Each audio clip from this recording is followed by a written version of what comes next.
provide better information about the incredible contributions that are coming and will continue to come from African students? I would say a couple of things in response to Thierry's question about the evidence of arrogance toward Africa and toward African institutions. It is a problem. It is not a problem which is specific to Africa. There are serious questions, you know, by some of my MIT colleagues, whether the folks at Harvard are, you know, up to snuff.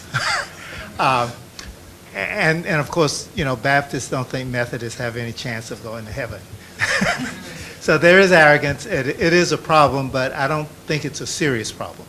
If we engage with Africa in ways that begin to show collaboration, I think that will make those noisy people have a lot less to say. With respect to students, I've always been tremendously encouraged by the outcome for African students who study at MIT. When we look at some of the evidence of sort of, you know, entrepreneurship, taking initiative, trying to understand what they can extract from MIT and from the US to take back, they are leaders. And if anybody here has any curiosity, just keep your eye on the website of the African students at MIT, on the African Business Club, on any of the activities that show great excitement about the future. You look on our website and the African students will be right there in the lead. And that's very encouraging, and I think that that's a good sign. The only other thing I would say is that what we're talking about really is a global fight. If there's anything that's going to be more valuable than oil or water in the future, it's talent. And institutions and countries that understand that will do anything to develop talent because that's the way they will win.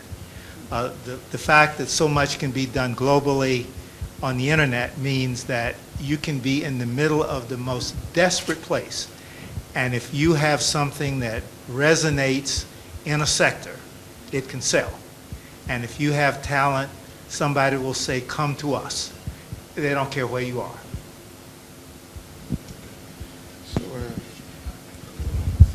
Donc, je vous remercie. Donc, aussi, je félicite aussi l'assistance pour la pertinence des interventions.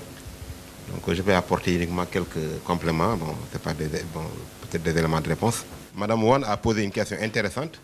Donc, à savoir, peut-on promouvoir donc, les STEP dans un système éducatif en crise? Effectivement, c'est une question pertinente. Et rien que cette question-là, ça peut faire l'objet d'un débat. Donc, on peut parler sur cette question-là pendant des heures. Donc, mais bon, je pense que aussi, là, au niveau du Sénégal, donc les gens sont conscients de cela. Il y a la crise, donc on veut aller de l'avant, mais aussi parallèlement, par exemple, si on prend au niveau de toutes les universités du Sénégal, il y a ce qu'on appelle les CDP. Les universités ont signé un contrat de performance avec le ministère. Et donc ce contrat-là est axé sur 5 programmes. Il y a le programme numéro 5 qui est intitulé donc Amélioration des relations avec les entreprises. Et là, donc, l'objectif principal, donc, c'est de mieux faire intervenir l'entreprise dans les enseignements au niveau de la conception des nouveaux programmes. Parce qu'avec le système LMD, donc, les 25% des enseignements doivent être dispensés par des professionnels. Donc, il y a donc cela. Et avoir donc une formation en adéquation avec les emplois. Il y a aussi l'auto-emploi, les formes de l'emploi, il y a les incubateurs qu'on commence à développer. Je pense actuellement on est en train de rectifier, mais encore, le chemin est encore long.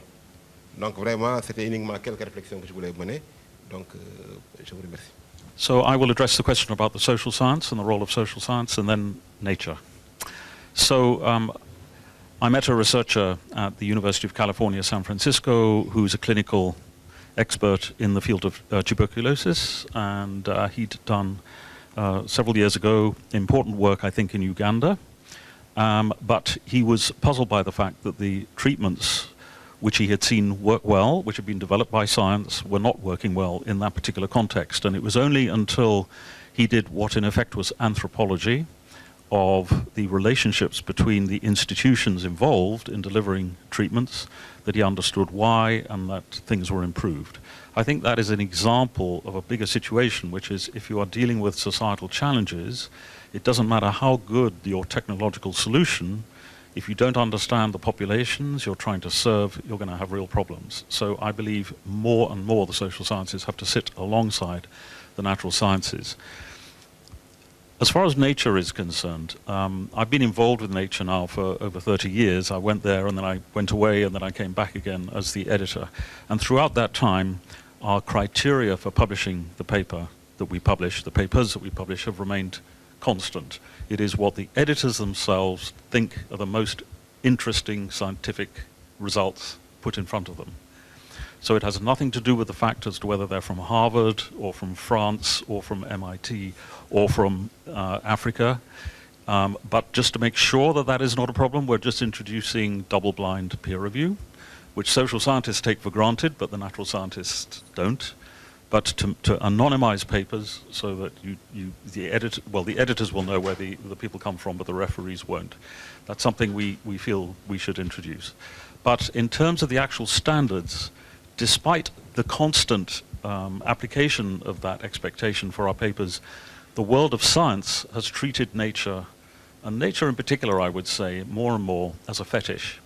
If you don't get your paper in Nature, somehow you are not excellent, which is nonsense. And this is especially true in areas of science where Africa can excel at, which is in application to the societal issues of Africa. Really great science, but it's not going to be necessarily in Nature because Nature is science for its own sake. We have other nature journals that will be broader. But I think it will be grievously misguided policy for people to look for Nature papers as a sign that your scientific community is doing really good work. Yes, of course, it would be great to have some, and you have scientists doing paleontology, you have a growth of international collaboration in the fundamental sciences, the role of diasporas can really help in that. So I do think you can expect a growth, definitely, if there is good support for the scientists. But I just put a real caution on, yes, it's wonderful for us to be a household word in some respects, and I'm proud of that, but I'm horrified by the extent to which people worldwide see a paper in Nature as something that if you haven't got, you have not done well. That's nonsense. The vision is that there will be Next Einstein Forum fellows who will excel in the eyes of their peers around the world. It's as simple as that.